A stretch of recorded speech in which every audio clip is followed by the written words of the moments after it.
Mes chers frères et sœurs dans le Seigneur, vous qui me suivez en ce moment, je vous dis d'abord bonjour. Mes chers frères et sœurs, j'ai préparé une prédication pour vous autres. Et je vous demande de la suivre attentivement. Frères et sœurs dans le Seigneur, le thème de cette prédication est intitulé « Augmente-nous la foi ». La foi donne des ailes pour voler au-dessus des obstacles. Nous allons presque dire tout sur la foi. C'est pour cela qu'il y aura une première partie et la deuxième partie.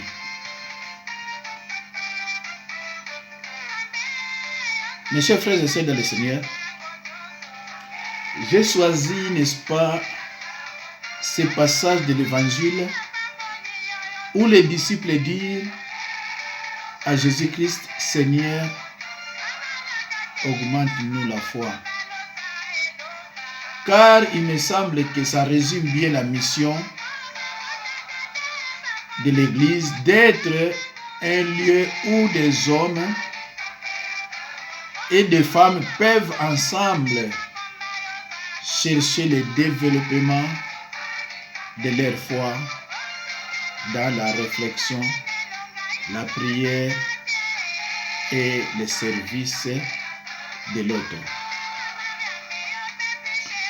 Mes chers frères et sœurs, malgré la situation de faiblesse que nous avons avec les pays d'agression, nous devons, n'est-ce pas, rester fermes dans notre foi. Frères et sœurs dans le Seigneur, les disciples font une demande vitale à Jésus. Augmente-nous la foi. À une autre occasion, il lui avait demandé, n'est-ce pas, apprends-nous à prier. À une autre occasion, il lui avait demandé, apprends-nous à prier. Au fur et à mesure que Jésus leur découvre le projet de Dieu et la mission qu'il veut leur confier, ils sentent que leur foi n'est plus suffisante pour répondre à son appel. Ils ont besoin d'une foi plus robuste et rigoureuse. Frères et sœurs en Christ dans le Seigneur, la foi, c'est un mot de la famille de croire, faire confiance ou espérer. Cela est dit dans Psaume 26, verset 1. La foi ne consiste pas à croire aux choses matérielles, mais à croire à Dieu. Mes chers frères et sœurs, suivez cet enseignement attentivement, s'il vous plaît. Nous parlions ici vraiment de la foi. Frères et sœurs en Christ, Dieu intervient toujours en faveur de ceux qui marchent par la foi. Quelle que soit la situation, Dieu intervient toujours en faveur de ceux qui marchent par la foi. Vous savez, dans l'Ancien Testament, il y a des centaines d'exemples d'individus qui ont marché par la foi et qui ont vu la gloire de Dieu éclater avec puissance. Mes chers frères et sœurs dans le Seigneur, lorsque nous devenons enfants de Dieu, nous naissons de l'Esprit de Dieu. Nous devenons dès cet instant impliqués dans les combats spirituels. Nous naissons de l'Esprit de Dieu. Nous devenons dès cet instant impliqués dans les combats spirituels. Le combat est là. Si tu n'y crois pas, il est là. Pas de victoire sans combat. Dans ces combats invisibles, il faut avoir la foi pour résister au diable et ses serviteurs. Ce n'est pas seulement de résister au diable, mais de résister aussi à ses serviteurs. Frères et sœurs en Christ, prenons en exemple l'histoire de David. David a mis en pratique sa foi. David a mis en pratique sa foi. Une de mes histoires préférées est celle de David et le géant Goliath.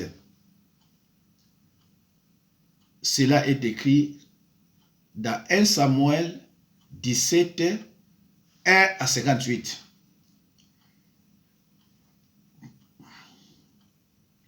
C'est une des histoires les plus connues de la Bible. Pourquoi? Parce qu'elle reflète peut-être une situation comparable à celle que nous vivons. Nous les chrétiens de ce 20e siècle face au combat spirituel. Nous, les chrétiens de ce siècle face au combat spirituel. Beaucoup de points du combat spirituel sont illustrés dans l'histoire de David et Goliath. Je vais vous donner ma version personnelle, mes chers frères et sœurs, en Christ. Goliath mesurait environ 3 mètres. C'est un géant de forte carrure. Il pesait environ 250 kilos. Il était aussi militaire. À l'époque, le jeune David avait entre 13 à 15 ans, selon les érudits. Il mesurait à peu près 1,75 m. Un gardien de moutons qui s'offrait à aller combattre ces géants. David était un homme selon le cœur de Dieu. Il connaissait son Dieu. David se souvenait de la force que Dieu lui avait accordée pour vaincre les lions et l'ours lorsque ceux-ci venaient attaquer les troupeaux de brebis qu'il avait sous sa garde. David savait que le même Dieu serait encore avec lui afin de lui donner la force de vaincre Goliath. Mes chers frères et sœurs, David savait que le même Dieu qui lui a donné la force de tuer l'ours et les lions, ce même Dieu est encore vivant. C'est un Dieu d'amour. C'est le même Dieu qui va encore lui donner la force de battre Goliath, les géants Goliath.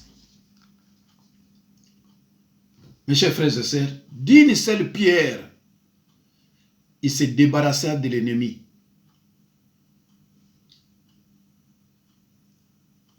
1 Samuel 17, 46 à 47. Dans cette histoire, la Bible nous montre la force de Jésus-Christ. La foi ne consiste pas à accepter certaines choses comme vraies, mais à placer sa confiance en Dieu. Psaume 37, 5. Dans Psaume 37, 5, qu'est-ce que la Bible dit? Recommande ton sort à l'Éternel. Mets en lui ta confiance et il agira. Recommande ton sort, toujours ton sort à Dieu, puisque c'est lui, ton créateur. Il t'a créé pour être heureux et non malheureux. La foi ne consiste pas à accepter certaines choses comme vraies, mais à placer sa confiance en Dieu. Psaume 37, 5. Bien-aimé en Christ, tout est possible à celui qui croit. La Bible ne dit pas que tout est possible à celui qui va à l'église, mais tout est possible à celui qui croit. Et le juste vivra par la foi. Romains 1, 17. Romains 1, 17. Habakkuk 2, 2 à 4. Et Hébreux 10, 38.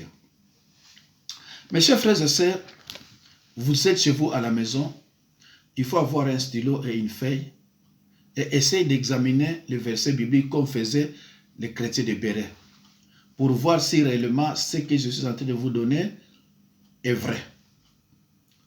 Frères et sœurs en Christ, garde ta foi dans la tribulation, dans des épreuves, par exemple les maladies, même si les bêtes circulent dans votre corps.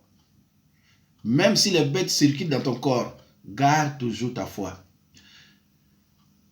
Dans la tribulation, dans des épreuves, des attaques, dans la persécution et combat. Il faut toujours garder la foi.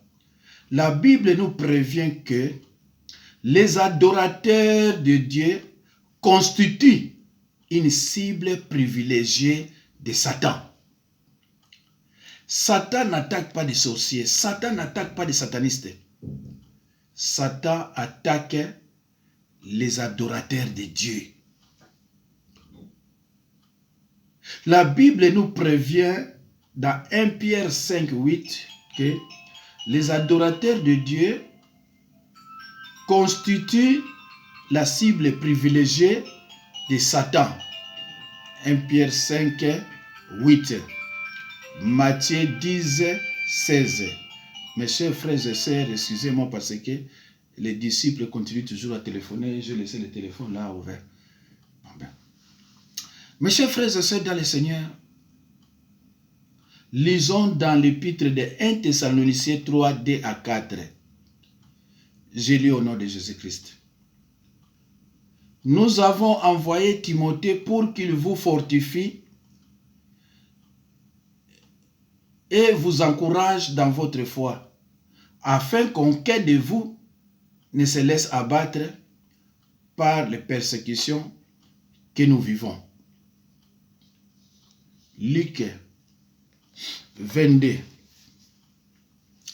31 à 32, 1 Pierre 3, 14 à 17, Apocalypse 2, 10, Job 13, 15. Mes chers frères et sœurs dans le Seigneur, la Bible dit dans 1 Thessaloniciens 3, 2 à 4, je lis au nom de Jésus-Christ, nous avons envoyé Timothée pour qu'il vous fortifie et vous encourage dans votre foi, afin qu'aucun de vous ne se laisse abattre par la persécution que nous vivons. Mes chers frères, dans ces versets, nous sommes préparés déjà. Nous le savons que nous, qui sommes des adorateurs de Dieu, vouloir ou pas, vous serez combattus. Vouloir ou pas. C'est pour cela, mes chers frères et sœurs, je vous donne les versets de référence pour vérifier chez vous, examiner l'écriture et voir si ce que je suis en train de vous dicter, si les versets sont vrais. Si les versets sont exacts. Garde ta foi car certaines souffrances entraînent des récompenses de la part de Dieu.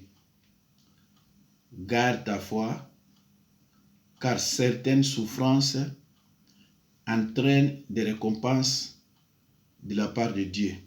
Matthieu 5, 11 à 12. Mes chers frères et sœurs, je vais lire ce qui est écrit dans l'évangile de Matthieu 5, 11 à 12. Heureux serez-vous lorsqu'on vous outragera, qu'on vous persécutera et qu'on dira faussement de vous toutes sortes de mal à cause de moi. Réjouissez-vous et soyez dans l'allégresse, parce que votre récompense sera grande dans les cieux. Car c'est ainsi qu'on a persécuté les prophètes qui ont été avant vous. Bien-aimés en Christ, cherchons d'abord à définir la foi. Cherchons d'abord à définir la foi. Qu'est-ce qu'est la foi?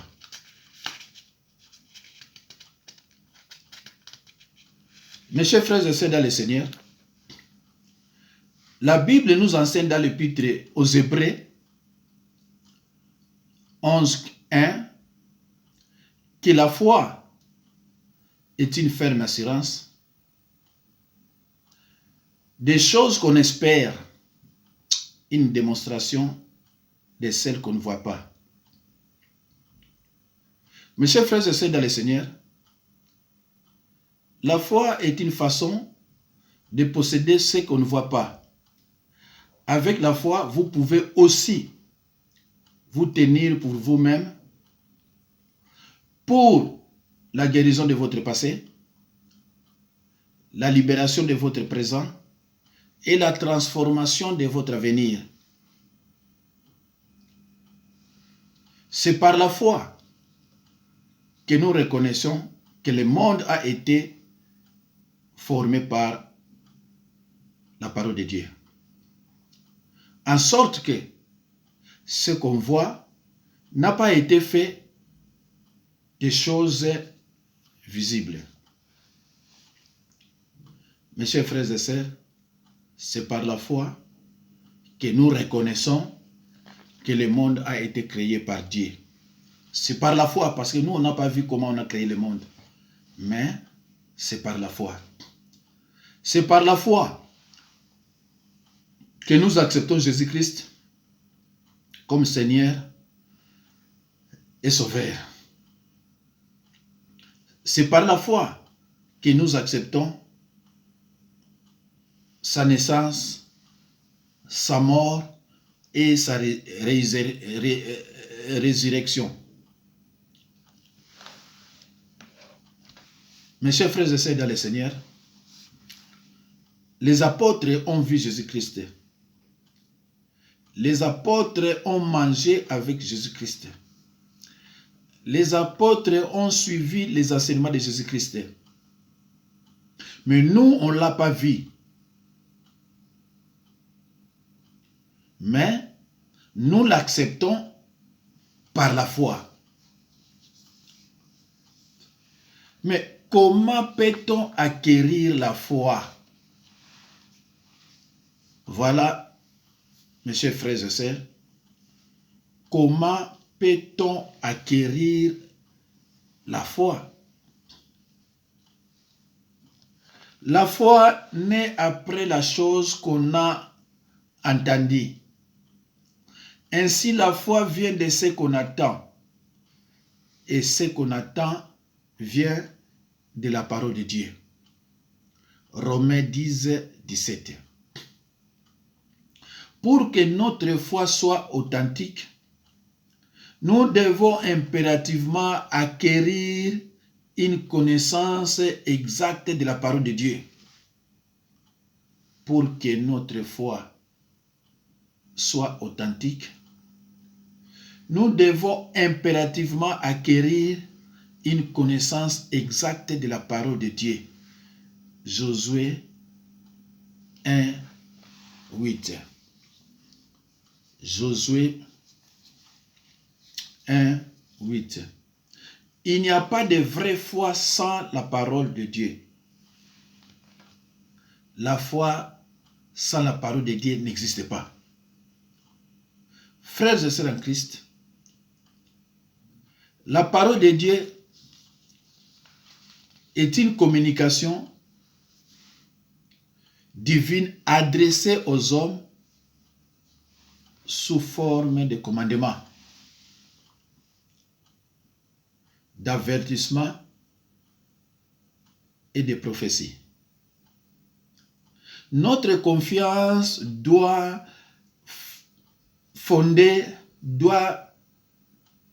être fondée sur la Bible et non sur nos sentiments. La parole de Dieu, c'est le code de route du chrétien.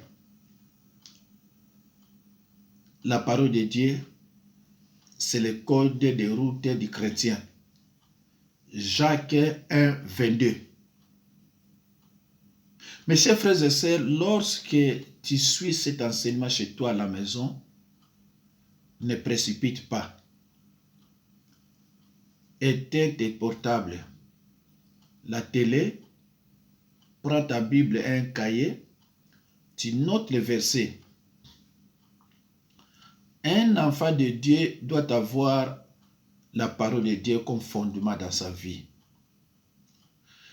Ne soyez pas mes fanatiques. Même si je prêche bien, mais ne soyez pas mes fanatiques. Soyez plutôt les fanatiques de la parole de Dieu. C'est très très important, mes chers frères et sœurs dans le Seigneur. Sans parole de Dieu, il n'y aura pas de miracle.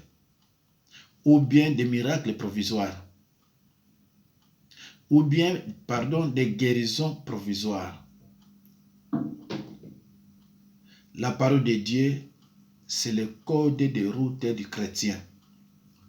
Jacques 1, 22. Notez bien que tout est sanctifié par la parole et par la prière.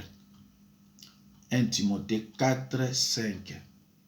Ceux qui veulent vraiment des croyants nés de nouveau, ils seront très contents d'écouter cette parole, de suivre cet enseignement. Des croyants nés de nouveau. Frères et sœurs en Christ, la Bible nous enseigne que le peuple de Dieu souffrira et sera amené en captivité s'il persiste dans l'ignorance et dans le péché. Dans Osée 4, 6, la Bible dit « Mon peuple est détruit par manque de connaissances. »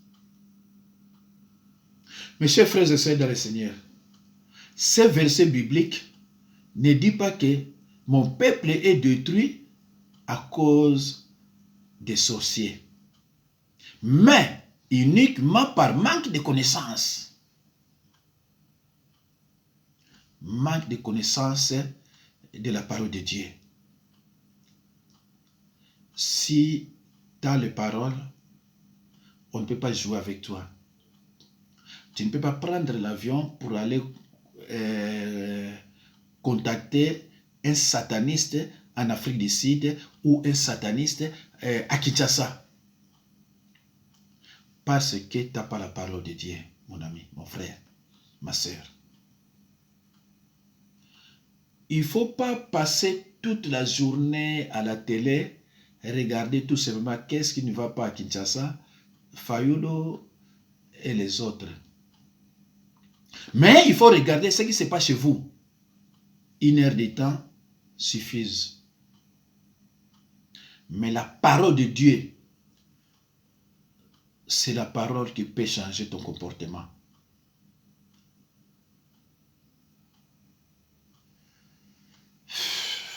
Frères et sœurs en Christ, Satan a littéralement peur de ceux et celles qui connaissent la parole de Dieu et qui la mettent en pratique. Satan a littéralement peur de ceux et celles qui connaissent la parole de Dieu et qui la mettent en pratique. Matthieu 7, 24 à 27. Frères et sœurs en Christ, est-il réellement nécessaire que la foi s'accompagne d'œuvres? Voilà une autre rubrique. Nous parlons presque tout sur la foi aujourd'hui. Frères et sœurs en Christ, est-il réellement nécessaire que la foi s'accompagne d'œuvres? Mes frères et sœurs, comme le corps sans âme est mort, de même la foi sans les œuvres est morte aussi. Jacques chapitre 2, verset 26. La foi sans les œuvres est inutile. La foi sans les œuvres n'existe pas, c'est une séduction de l'ennemi. La foi sans les œuvres n'existe pas. C'est une séduction de l'ennemi. C'est pour cela quand les ennemis viennent vous mentir comme quoi ils étaient chez Satan, des satanistes. Maintenant, je ne suis plus là-bas. Mais il ne faut pas aller à l'église. Parce que là-bas, il n'y a pas de bons serviteurs. Ils sont en train de vous mentir. Mais cet homme ne veut pas prêcher l'amour. Il ne veut pas aussi prêcher les bonnes œuvres. C'est pour cela, mes chers frères et sœurs, il faut avoir la parole de Dieu. Pour ne pas être trompé, il faut avoir la parole de Dieu abondamment. Alors, mes chers frères et sœurs, je reprends. Est-il réellement nécessaire que la foi s'accompagne d'œuvres?